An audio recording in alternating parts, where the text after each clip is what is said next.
부활과 승천 안에 계신 그리스도에 대한 이상과 체험. 메시지 2. 부활 안에 계신 그리스도에 대한 이상과 체험. 두 번째. 다윗의 씨가 부활로 말미암아 하나님의 아들이 됨. 2주 3일 아침의 누림. 로마서 1장 3절 4절. 하나님의 아들에 관한 것입니다.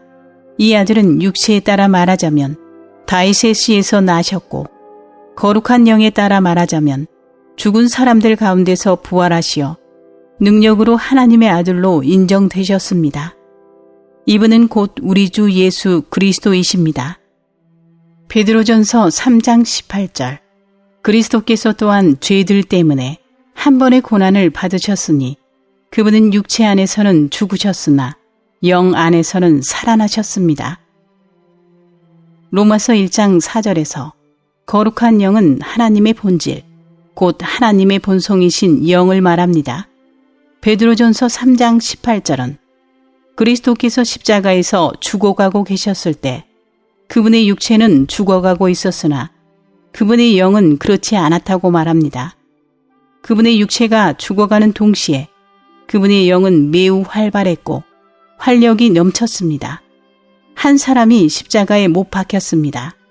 그분은 육체에 따르면 십자가에 못 박혀 죽으셨지만 그분의 영에 따르면 매우 활발하고 강하게 되셨습니다. 오늘의 읽을 말씀. 그리스도께서 부활하시기 전 이 땅에 계셨을 때 그분의 일부분인 인성은 신성하지 않았습니다. 그분의 인간 부분은 하나님의 아들이 아니라 사람의 아들이었습니다.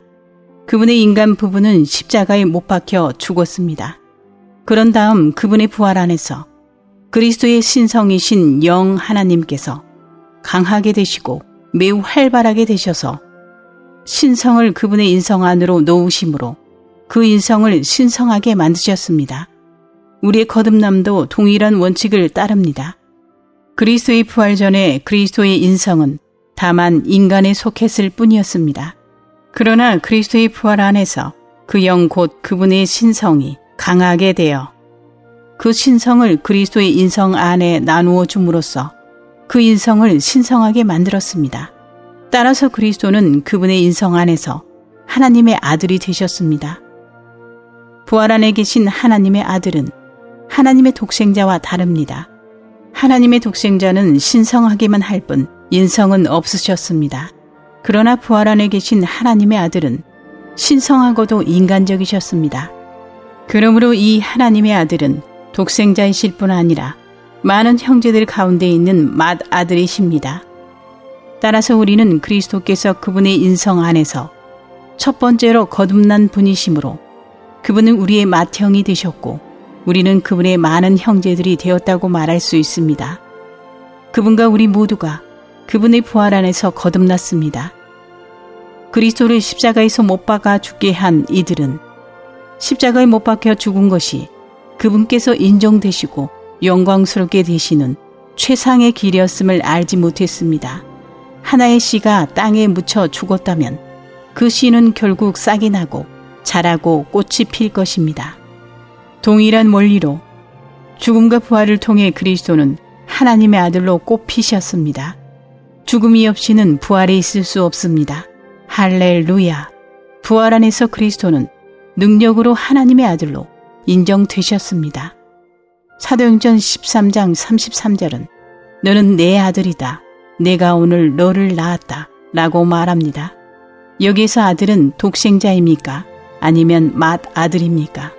만일 그분께서 영원부터 이미 존재하셨던 독생자이기만 했다면 다시 태어나실 필요가 없으셨을 것입니다. 그러나 부활하신 그날에 주 예수님의 인성의 부분이 다시 태어났습니다. 그분의 인성은 처음에 그분의 어머니의 태에서 태어났습니다. 따라서 그분의 인성은 사람에 속했고 하나님의 아들로 여겨질 수 없고 사람의 아들로 여겨졌습니다. 그러므로 그분은 또한 사람의 아들이라고 불리셨습니다.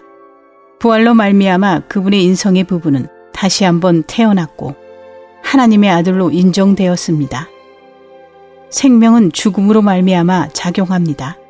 그리스도께서 죽임당하신 것으로 말미암아 그분 안에 있는 신성이 작용하게 될 큰 기회를 얻게 되었습니다. 바로 그때 그분의 인성이 부활 안에서 거룩한 영에 의해 하나님의 아들로 인정되었습니다. 부활을 통하여 그리스도의 인성은 그리스도의 신성인 거룩한 영에 의해 표시되고 높여졌습니다. 바로 이러한 방식으로 그리스도의 인성이 신성에까지 높여진 것입니다. 다시 말하면 그리스도의 인성이 다시 태어난 것입니다.